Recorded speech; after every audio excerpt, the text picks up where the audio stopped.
Hey guys, welcome to this next episode of the Strong Dynamic podcast with my guest this week, Garrett Sawaia. I've got that right? You got it right, man. Thank you so much for Yes. having me. I My appreciate it, dude. my pleasure, man. We've been talking about this for a while, haven't we? And finally nailed it Yeah, down. it's tough with the schedules because I'm in the United States and you're out in England, right? So Yeah, that's right, man. So it's difficult, and I know obviously you've got the young one, the little one. You've got to, and we're doing this. Everyone who's listening, we're squeezing this in now. Garrett's just put the little one down for a little sleep, so we're squeezing it in. yes. So Wednesdays is kind of my day to be home with him, and so my only time really available is during his nap. So usually I'll get like a 2-hour window to kind of fit in different things if it's work related or whatever. So that's kind of the time I try to do that. And especially with things going on with the pandemic, it's not as easy to just bring him out and do all the stuff. So sometimes it might be like, hey, I'm gonna run to the store really quick while he's napping. My wife is actually working from home, so she's here. I don't just leave him home alone, but she's works from home, so she's in her office all day. But so I just put him down, and I figured this would be the best time to get it done. Perfect. So some of you won't be able to see this at the moment because you might be listening to this on whatever platform you're on. But if you can see this, you will see that Garrett is in. It just looks like the absolute.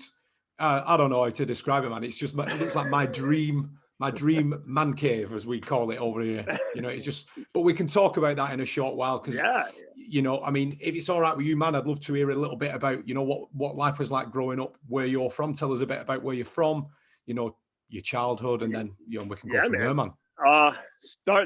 Awesome. So basically everything that you see behind me is basically, that kind of sums up my childhood, I think. So me being very nostalgic, I actually had a really great childhood. Middle class family. I grew up in the smallest state in the United States, small town there. And, growing up, we were just really big on, pop culture things like movies. And, I had a brother that's only about 2.5 years younger than me. So him and I would just video games, movies, like that was like our life. And, got into BMX biking. We had a great neighborhood with kids all of our age. And, we'd play sports in the street and all this stuff. And, I grew up an athlete and was into all this kind of stuff there. Mm-hmm. And basically it just kind of never left, professional wrestling. I got big into that when I was probably, I don't know, 5 years old, maybe. Mm-hmm. My uncle's the one who got me into it. And that kind of was a big part of my life there. Horror movies, my uncle helped me get into it. And when I got to be about, I'm going to say 13, 14, I got into high school. Being an athlete all my life, I was one of those kids that I just was one of the latest bloomers. So I basically looked like I was 10, still playing sports in high school with kids who looked like adults at that point. So because of that, sports kind of went out the window for me. I played soccer, a couple of years in high school, got cut because I never grew. And that's where kind of working out kind of fell into my lap. It was one of those times where sports were done for me. So I didn't really know where my next step was, and my uncle, the guy who got me into wrestling, the guy who got me into horror movies, he was also a bodybuilder. So he was like, you want to start working out? And I started working out with him probably junior in high school. And around that same time is when I hit puberty. So everything kind of fell together at the right time. And I saw a lot of changes physically with my physique and stuff like that. And, that got to the point where senior in high school, my guidance counselor was like, hey, what are you going to do next year? What college are you going to? And I actually told her I was going to Killer Kowalski's School of Wrestling. That was my dream college. That's where I wanted to go. I wanted to be in the WWF. That's what I told her. And what she said to me was, okay, let's call your parents. And they came in and basically said, your son is one of the smallest kids in the school. He now wants to be a wrestler. So that kind of ended that whole dream for me at that time. That was my goal, was like, I'm gonna be a wrestler. That's it. But it didn't really work out that way. I was taught, that's probably the late 90s. So you're talking like Attitude Era, all those monsters that were in there at the time. And a kid who's like, So now you're talking about a kid who is the smallest kid in his school, but, recently started working out. So he was starting to see all these changes and wanted to get in the ring. It didn't happen that way, but the journey didn't stop there when it came to pro wrestling. It just kind of took a halt for a while. Okay. But yeah, so then I went to school for phys ed and decided I wanted to be a fitness trainer. And then that's kind of how that started out. I got right into coaching about 15 years ago and been doing it ever since as a career. Nice. Was that pretty much your first full-time job, that was it, or were you Uh, working before the fitness yeah, training or coaching took place in your life? Yeah, so a couple jobs I had growing up. First job I was like a soccer referee. I was like a young kid, and they needed referees for for little kids, right? So I was probably 12, and I was refereeing games for kids who were 6. So Yeah. stuff like that. And then I was a camp counselor for a while, and through high school and college, I actually worked at a grocery store here, and that was kind of what my part-time job was for. I was at the grocery store probably 10 years, Wow. and that's where I met my wife, which was, crazy. And, from there, when I started getting into fitness, I started as a personal trainer after I got certified through ACSM.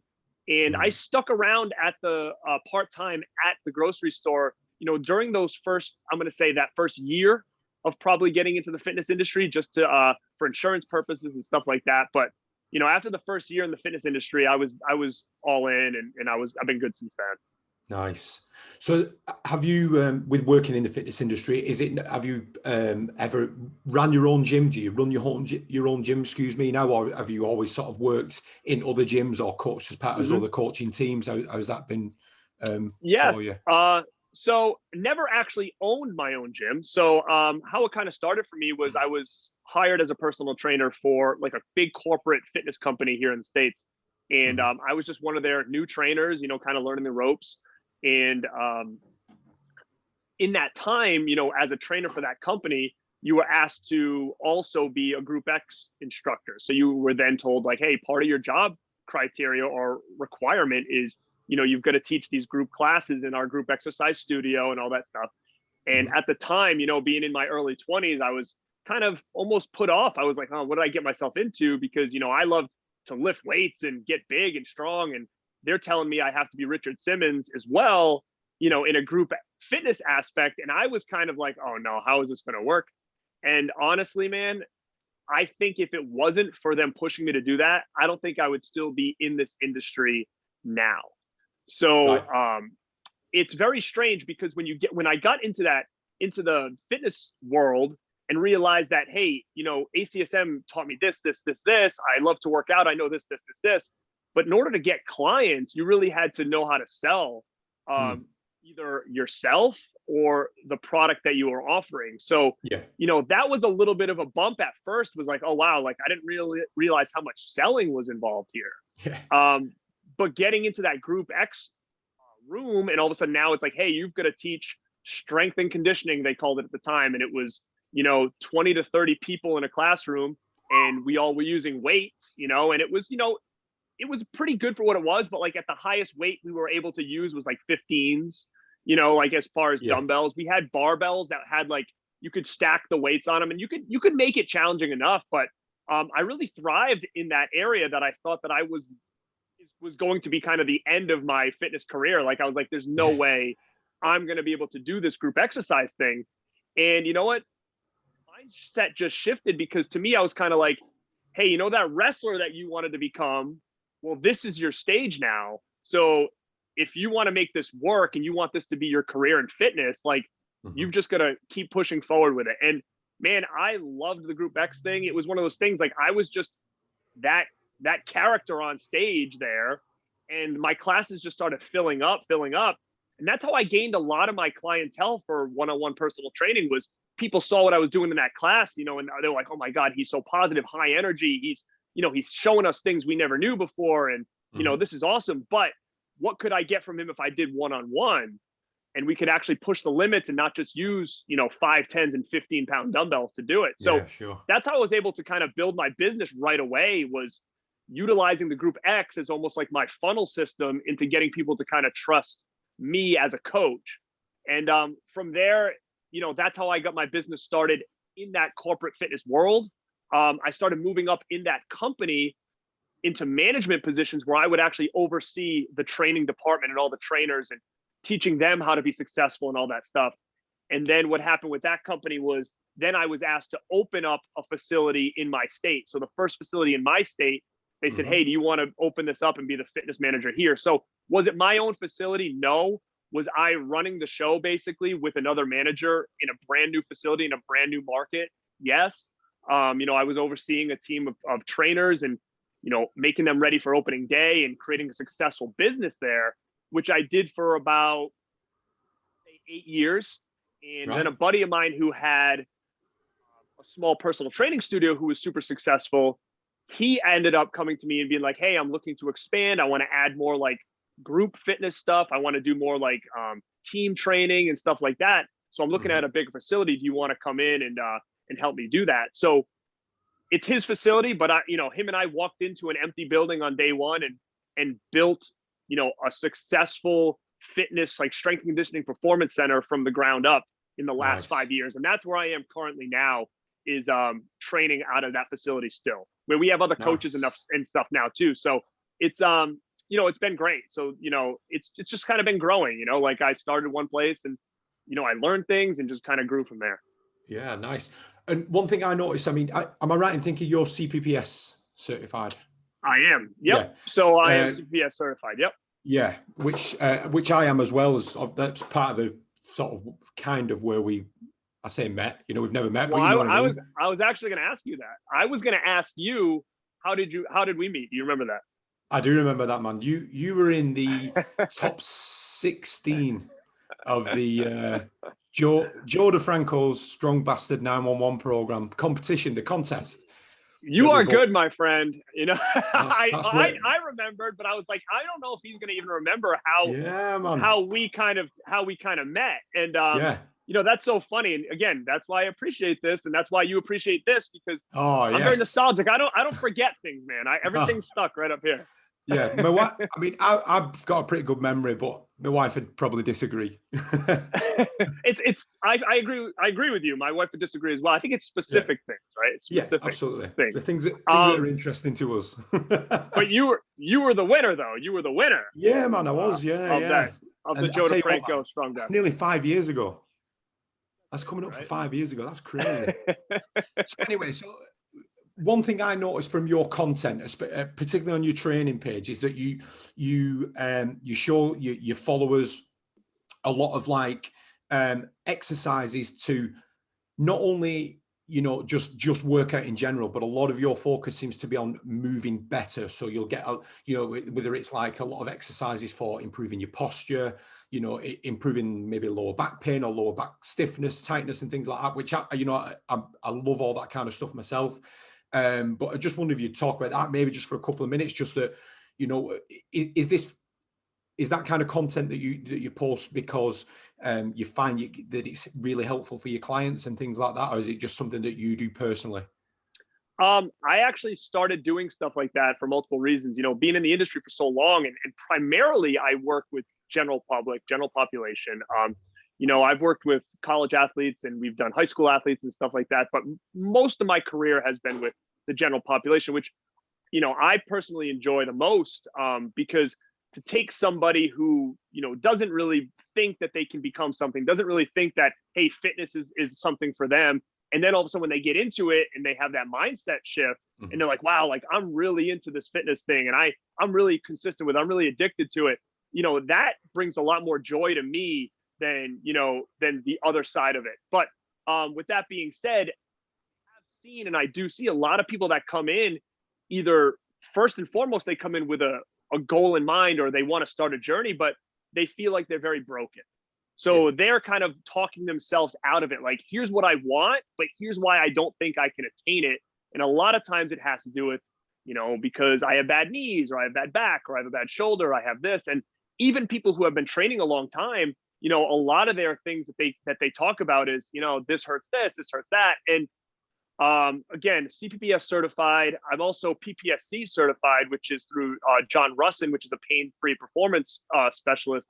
And, they kind of almost bridge that gap as well, where, they kind of say, hey, it's not a one size fits all approach. Like, these people that are suffering from this, is this an actual injury where we have to refer them out, or is just poor movement quality? And they've lived in such a lifestyle for so long that their body kind of forgets how to move correctly, which is causing some unwanted aches and pains. So because working with the type of people I work with, I found that, man, if you can get somebody out of pain, it's like you become like a wizard to them, right? Yeah, So you absolutely. saved them a lot of problems. You saved them possible surgeries. You've saved them for possible, setbacks and all this other stuff. And I just see it so much. And I think what it is the lifestyle of most people, especially if they work at a desk, 10 hours, 12 hours a day for the last X amount of years, like their body is just so stuck in certain ways. So to kind of give those tips on like, hey, let's try to fix the way you move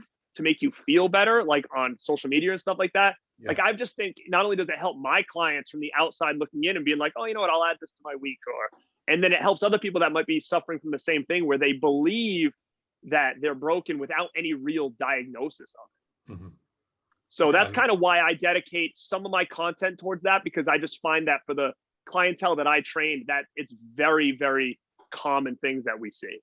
Yeah. And I think from my point of view as well, that with us both going through that same certification, is that a lot of that stuff, whether it be, like we say, improving your posture, trying to alleviate knee pain, lower back tightness, any of that kind of stuff, the kind of people that you train and that most of my clients are, these are people that are spending 10 to 12 hours at a desk, or especially people working from home now a lot because of the pandemic, right. Or spending hours and hours driving because they might be a cab driver, taxi driver, or lorry, truck drivers, whatever, and these kind of things they're just skipped over. So everyone just wants to get in, get the guns popping, and that's about it. They don't exactly. And not alleviate, like you said, these issues that are built up over years that people don't even realize they're built up over years, do they? A lot of the time they're looking for quick fixes from a long-term problem, and we've got to get. You're exactly right, man. You're exactly right. It's that they're looking at, how can I fix this? Like, oh, maybe I should go get surgery, and there's certain situations where maybe or you should get surgery, but I have just found that a lot of times it's just poor movement or being stuck in a certain position for so long that your brain starts forgetting how to send signals to certain areas to kind of get you out of that position. So, my social media content, if I was like, hey, you know what, I'm going to post every day me deadlifting, 400 pounds, which is all well and good. And maybe the people looking in, they're like, oh, wow, that's great. What, he's a great coach, but that's not helping a lot of people that I'm reaching, that I want to reach out to, right? Like I want to post stuff that people on the outside can look in and be like, okay, that's relatable to me and I can apply it now, so that's kind of where my, social media content kind of comes from. And I've just kind of tried to make it a point over the last 2 years to just be pretty consistent with it. It's a tough avenue. I'm really busy with online coaching. I'm really busy with in-person coaching, and to just try to make sure I try to put some stuff out there every week. Sometimes it gets challenging, to do, but I just think in the long term, again, I think it's great for just at least opportunities and helping people that I can't see on a, personal level, Yeah, absolutely, man. Right. So like I said, about people who probably can't see this. So Garrett has got, like I said, the ultimate man cave in my opinion, right behind him. So the room is full of memorabilia. Yeah. If you can see it, if anyone's watching this on YouTube, I tend to post these on YouTube as well. But so we're gonna move away from the fitness stuff now and talk, because this is part of the reason I wanted to get you on as well, because when I see these things that you're posting, your DVD collection, your action figures and all that kind of stuff, I'm just like, this guy has all the stuff that I want. I've just not got it. And if I had it, I wouldn't have anywhere to put it all. So talk us through where this started, with collecting your memorabilia, why you've kept it, and obviously you've also got another social media channel, which tell us all about it, man. Okay, so this brings me back a long time. I've been collecting things. I've always had a collector's mindset. I don't know what it is. As a kid, I can remember my first big toy that I was into was He-Man, and it was like I couldn't just have He-Man. I needed everything. Like, I wanted Skeletor, I wanted the castle, I wanted everything. That was like my first thing, and then it went on to Ghostbusters, and then I remember just collecting everything there, and then it was like the next step was Ninja Turtles, and then it was Hasbro wrestlers, and then it was always one thing, but it wasn't like one thing and I'll get a couple. It was like, no, I'm in one thing, but I'm getting everything, and it was just so odd. Even video games, it was like, and everything was always neat and organized. Like, okay, all my Nintendo games are lined up here. I got all these, So it was just super weird. And I've always had that collector's mentality. And I don't know why that is, but as I started getting into my teens, and then I started working and getting a job, I could actually kind of afford what I wanted at that point, or at least a little bit. Then it got into just kind of collecting movies and stuff like that. And it really just never stopped, sadly. It's dwindled down a lot. And I think that's kind of what triggered me to start that other YouTube channel or social media channel for multiple reasons. I have all this stuff. I've got a really nice setup. But with my son being born 2 years ago and work the way it is that this collection that I had was like, it was almost just collecting dust. Like, it was all nice down here, but I wasn't enjoying things anymore. Like, everything's kind of stored away. And I hadn't had time to kind of put into this collection that I've collected since I was a teenager. So during the pandemic and doing more virtual classes and stuff like that from my house to keep all my clients kind of going, I had invested in like pro cameras and lighting and all this other stuff for, virtual classes with fitness. And then all of a sudden I was like, you know what? Let me try to utilize this stuff, maybe start like a YouTube channel, which I didn't really dabble with YouTube too much from the fitness end. I have a YouTube channel there, but it's mostly for like exercise videos. It's not about me talking or anything like that. So I thought, okay, let me utilize YouTube to kind of start putting more attention to my collection. So it was almost just like a whole different side of my life. You've got fitness over here and family, and then you've got all this crazy stuff behind me. Yeah. So that's kind of how that started. Like, I wanted to just utilize YouTube and Instagram and stuff to put more attention onto the stuff that I loved, growing up, that I put so much time, money, and energy into for so long that kind of just fell to the wayside.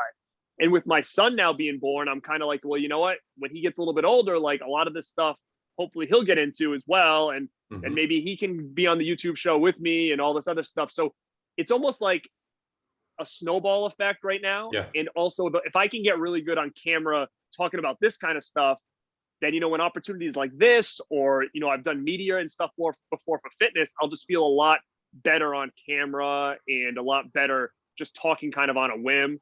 So, doing the YouTube channel about all this pop culture stuff, I think is just going to make me better in other areas of my life as well. And I can kind of have fun with a lot of this stuff too. So nice. That's kind of how that started. Nice. So am I right in thinking it's 80s and 90s memorabilia mainly? Yeah. Is that right? Yeah. Yeah, it's 80s and 90s and, like 70s. Like, I'm into some horror, 70s horror stuff. So, cool. It just has to do with things I like. Like, if you look over my shoulder, I got some Chucky dolls over there. I've got My Pet Monster over there. I've got a hoverboard and a Marty McFly skateboard over there. On that side of the room, I've got a white signed Intercontinental title by Shawn Michaels over there. Nice. So I've got a little bit of everything. I got a BMX bike over here from the 80s. So there's a bunch of different things around it. Nice. So is there anything in that collection that you were, let's say, surprised that you managed to get hold of? Anything that was like really, really, whether it be rare or there was, just anything you took you a long time to get hold of? Well, I do have some things in here that are pricey. Like, for instance, if you look back there, that there's a skateboard, and that's actually a replica of the skateboard that Marty McFly rode in Back to the Future 1. Yeah. And the company that made those, I'm trying to think the name, Madrid made them. And a couple of years ago, I think it was for like 2015 anniversary, I think they rebuilt the board and released like 100. So, right. I was super lucky to kind of get my hands on one of those. I've got the Back to the Future 2 sneakers over there. So I was kind of lucky to get my hands on those. The nice. Chucky doll, I mean, it's accessible. You can get it. But to have an accurate life-size Chucky doll that matches the one in the movie is something I've wanted since I was a kid. And it was always like, you would get a Chucky doll, but he would only be this big. And It was never like life-size with the box and all that. So that is a cool piece to have. The Shawn Michaels white Intercontinental WWF title signed is something I got done in person, but that was something as a kid that I would have never thought in a million years I would have. Nice. I've got Marty McFly. I mean, Michael J. Fox signed a poster back there, which I met him too. So if you would have asked me as a kid, I would have never thought that would have been possible. So I have cool things over there. My favorite movie is Lost Boys. I have pretty much almost the entire cast signed on a poster, which is nice because a lot of them have passed away now. So I was lucky to kind of get that stuff in.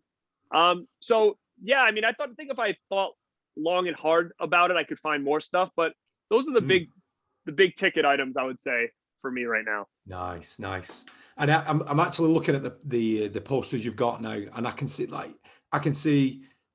1, 2, 3, 4. What's the one in the middle that's right behind? So not the Burbs, the one next to it. What's that? Oh, one? you knew the Burbs. I like that. That's the Wizard with Fred Savage. Right. See, where they did the Nintendo. I'll be honest with you, man. I've never seen the Wizard. Right. However, Teen Wolf, the Burbs, Back to the Future, and I can see Christmas Vacation. Yep. Yeah, 4 of my favorite films growing up as a kid. That's amazing. Dude, that's awesome. So yeah, you should check out The Wizard. It's not a great movie, but for the time, it's about Nintendo. So it was, right. I can still remember my parents bringing my brother and I there the night it came out. So it's funny that I still remember that. But yeah, so that was always kind of a classic to me as a kid, just because it introduced the Power Glove and all that other fun stuff. So, well, another one that's just made me think about Fred Savage now is another one I think massive. Little Monsters. There you go. That's the one. Massively. I have it over there. Massively underrated. Me and my brother used to watch that. We watched. God, I wouldn't like to think how many times we watched that as kids. That was a brilliant film. Absolutely loved it. Everything when we were younger, you just kind of feel like we were spoiled, man, because you look now and you're like, man, everything, even it, and as cheesy as they may be, like to me, and it could be a nostalgia thing, but they still hold up. Like I can't wait to show my son these movies, when he gets a couple years older, like, that's what I'm looking forward to kind of relive those experiences that I had. But it could be one of those things I show him and he's like, Dad, this is boring, and I'll be like, no, like, how can you say that? I don't know how it's gonna be. Fingers crossed. Fingers crossed. I'd say one more, right? We could do this all day, like talking about, about movies, but another massively underrated film for me, which I still now say is one of my favorite films from being a kid, The Monster Squad. Monster Squad, great movie, man. Love it. I remember showed that to my daughter. My daughter's like 14 now. I think I showed it to her maybe 2 years ago, and she was actually quite impressed. And, she liked it, huh? Yeah. So how many kids do you have, Dan? 4. You have 4? Yeah. Wow. Yeah. I didn't even know that. I thought it was going to say 2. And get this, 4 kids and 1 grandson. What? Really? Yes. I am blown away right now. Yeah. But I guess not, because when I look at myself and I have a 2-year-old, I'm actually an older dad. So like I'm going to probably be 10 years older than most dads that are kids his age. So that's I guess I hear all comes at different times, though. All comes at different times. That's right, man. That's right. Cool. So no, carry on, mate. Carry on. No, I mean, I just love that you love this stuff, because again, there was a point in time, in my career, especially, where I was like, I'm a fitness trainer. I love fitness. I love working out. I love this. So from the outside looking in, a lot of people don't expect this from me, all this stuff. Like they don't expect it. And for a long time, I kind of tried to keep it very separate. I've learned that the more that people know these kind of things about you, the more I feel like it's actually helped me. Like I feel like, and I try to tell all the coaches this is just be yourself, man. Like if this stuff is you, like make this be part of you, and that uniqueness and authenticity about it and being authentic, like that's something I think is missing in the industry, is that we all think we're supposed to be, kind of one way, but we're all super real serious people too, Yeah. And it's funny because I've kind of changed my tune within the last few years or so when it comes to that stuff, because I've realized that like enjoy to know that part of you, and you don't feel so one-dimensional and stuff. And even still, like I look at other coaches in my industry and in our industry, and I wonder like, oh man, wonder what they're into. Are they just into sports and fitness and that's it? And it's really cool, meeting someone like you who's like, man, I love all that stuff too. You know? So that's great, man.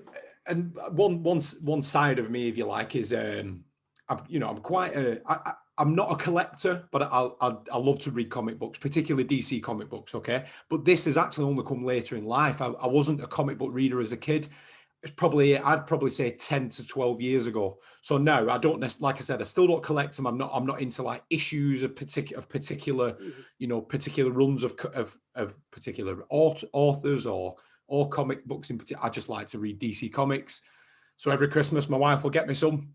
But I think, awesome, like I said, the more I sort of let people know about that, again, that opens me up to other people, because I'll now get people who follow me when the first trailer came out for Zack Snyder's Justice League, which comes out tomorrow. Right. Tomorrow when we're recording this, 3 or 4 people sending me that because they know I'll appreciate it, even though I was like, yeah, I've seen it already, man. But Oh, you already seen it? The trailer, not the movie. Oh, the trailer. Oh, okay. Yeah. Well, that's funny that you say that, because that's the same thing with me and Cobra Kai. Like, yeah, I'm a huge Karate Kid fan. Like, yeah, huge Karate Kid fan. Actually, you know what? That's another thing I have. If you check out my YouTube channel, I talk about this recent thing that I got with William Zabka and Martin Cove's handprints on it. It's pretty cool. So if you haven't checked that out, check it out. That, yeah. But yeah, when Cobra Kai's out, like, my phone is just going off the hook with, clients or former clients or, other coaches or whatever. And everybody's like, did you see this? What do you think of this? And, it's just kind of cool, because if they didn't know that about me, that, those are just conversations that we can have that don't just revolve around, the training or the fitness. And it just opens your door. Like you said, which I think is important too, is, let's take Comic-Cons and horror movies and all this other stuff. Like, I've been really into that community since I was in my early 20s. And, a lot of the people that like that kind of stuff, when you ask them about fitness, it's almost like they shy away from it and they're like, it's not really for me. And maybe they just don't feel like that's a space for them, where they may have goals in their head, like, oh, I wish I looked a certain way, or I wish I could do certain things, or, hey, maybe I'm always in aches and pains and I wish I knew how to get out of it, but I guess I'm just going to live this way. And now having people like you and I who, for instance, for me on YouTube, talking about this kind of stuff. And if I can relate to somebody on that end of it, and all of a sudden they're like, oh, wow, this guy does fitness stuff. Well, I feel a lot more comfortable working with somebody that feels a little more like me than me going into this new space where I feel like I don't belong, and like you said, which makes it huge, is it opens doors to a whole new, realm of people that maybe you wouldn't have been able to touch on it if you didn't have this kind of uniqueness to you. Mm-hmm. And I think so. That's probably like also, it shows people that we're not about chicken, rice, and broccoli, right? And nothing else, that kind of thing, and it's just like super serious, super strict diet, super strict training regime, and nothing else matters. I think it's good to show people every side of you if you can. Yeah, That's right, man. It shows that you can work hard and have fun at the same time. Absolutely, yeah. Right, man. So we're almost coming up to the end of the recording now, Garrett. So I love to ask my guests for any embarrassing stories they may have, whether it be from childhood, when you've been an adult. It doesn't really matter, man. Just anything that might give us a little bit of a laugh and just show us that it's you've never taken life too seriously, hopefully. Oh, so I didn't already embarrass myself when I said I wanted to be a pro wrestler in high school. Oh, no, and I didn't. Not at all. Let me think. Embarrassing, huh? I don't get embarrassed too easy. I've kind of, my ego's been thrown away a long time ago. So, I'll dance to New Kids on the Block at the gym on a daily basis. So, as far as me getting embarrassed, I'm not really sure offhand, but growing up, it was tough. Like I said, I was, a late bloomer. We had to take swim class, in high school. That was like a phys ed requirement. And I can remember going home all upset because I was like, why does everybody have hair under their arms except me? Like little things like that, because I was just such a late bloomer. Like little things like that, where at the time was super embarrassing to me, because I was like, what the heck? Like, how am I the only one that still looks like I'm 8 years old? As a kid, I had a lot more, I would say, embarrassing moments. But as an adult now, I don't let things get to me too easy. I kind of laugh with myself, I guess. Yeah, that's a good thing. That's a good thing, man. But right. And again, talking to you, like, you've got a good gig going on right now that I would love to hear about if you've got 5 minutes man. or so. Yeah, we've got a few minutes, of course. So again, I talked to you about being really big into WWE, WWF, ECW, WCW. Growing up, it was like I idolized wrestling, and I've kind of been watching ever since. And I know that you've got a pretty good little gig going on now that I would love to know a little bit more about, for sure. Yeah, man. So I'm assuming we're talking about the WWE NXT UK. Correct. Coaching. Yeah, this is which is funnily enough where I am now. This is where I am now. I'm here to do some training with the guys and girls. This again. We mentioned the CPPS, that opened huge doors for me. Doing the CPPS certification, I only did the online version. did the online version, and then it was probably coming up to 2 years ago now. There was one of the certs was happening live at the WWE Performance Center in Florida, and Sean Hayes, the head strength coach at the WWE, was in attendance helping Jody and Smitty out, and he was asking around if anybody knew of any coaches in the UK because he needed some help over here for when the NXT UK guys and girls are in camp. Because he isn't always able to come over. This was before COVID and what have you. He could fly over here freely anyway, but there would be times he wouldn't be able to come over, so he needed someone to help out. And very lucky for me, there was a guy in attendance called Ben Anderson who has been on the podcast as well. Ben of Breakthrough Strength and Conditioning over in Utah, I'm pretty sure, and he just mentioned my name to Sean, and that was it. And I just got this message out of the blue from Ben saying, listen, don't get too excited just yet, but you might be getting a message from Sean Hayes. And he went on to tell me the story, and I was like, yeah, of course. Never thought I'd hear from Sean, and lo and behold, a couple of days later, I did hear from Sean, and here we are. Sean can't come over at the moment because of the pandemic, so when they need me, I'm helping out running the strength sessions for the guys and girls as they prepare for. I say live events. They're not recording in front of a crowd at the moment, as you well know, but they are recording in. They're doing just like the WWE and NXT over in the States. They're still doing live shows on TV, which is what they're doing over here. And here I am, dude. That's awesome. I mean, talk about just a small world, and you know, if you never took that CPPS course, and it wouldn't have led to this, and who knows, they could have been like, hey, that's the strong bastard right there. That's the winner.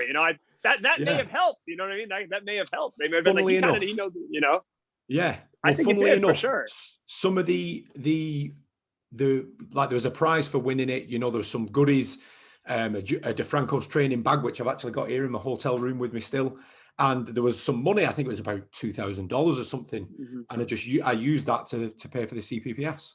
Oh, so wow. Yeah. That's awesome, man. So yeah, congrats to you. I mean, cheers, dude. What almost like a dream gig, in this kind of realm, especially like I said, being in the type of stuff that we're into. I mean, you asked me before about, me growing up and me wanting to be a wrestler. Well, when I started to get a little bit of money, I actually did go to to wrestling school and did some independence, but it only lasted for about, I'm going to say 2 years. And then that's when I kind of opened up that gym for the company. I got married the same year, so I kind of put it on hold, and sadly I just never went back. So in the grand scheme of things, I was like, oh man, when they were opening the performance center, I'd be like, what a great gig that would be. And then my son was born, so I was kind of like, well, I guess it is what it is. But for you to be able to just say, you know what, I'm going to jump on this is pretty cool, man. Pretty cool. Cheers, man. I appreciate it. So who knows? I might get over to Florida and help coach Hayes out in the future. You never know. Who knows? That would be awesome, man. I mean, talk about it. If you're going to have the opportunity, you're in a pretty good spot to get it. So yeah, touch wood. I'd like to think so. Fingers crossed. Yeah, man, for sure. I wish you the best with that, for sure. Thank you very much, man. Thank you very much. So we're coming to the end now. So can you let everyone who's listening know where they can catch your social media channels, whether it's Facebook, Instagram, YouTube, wherever it is for you? Obviously, both pages that you run. Yeah, man. I'm on pretty much all social media platforms, more or less. You can follow me on Facebook, guys. Friend request me. I'm cool with that. It's Garrett Sawaia, Sawaia. You can follow me on Instagram at GPS Coaching, and my YouTube and Instagram for more of my like pop culture nostalgia stuff is actually Born to Be Rad on Instagram and on YouTube as well. So those are probably the main places to find me. And again, do not hesitate if you listen to this to reach out and say what's up. I appreciate it. Yeah, nice. I'll make sure I put those in the show notes anyway, so people can just click the links, hopefully even, and give you a follow with a bit of luck. Yeah, man, that would be awesome. And I thank you for having me on this. Strong Dad. I mean, that's perfect for me right now. I'm in the mix now. Yes, that's it. Welcome to the team. Thank you so much, Dan. Cheers for your time, Garrett. I really appreciate it, mate. And hopefully I'll speak to you very soon. Yeah, let's keep in touch, man. Cheers, man. Bye.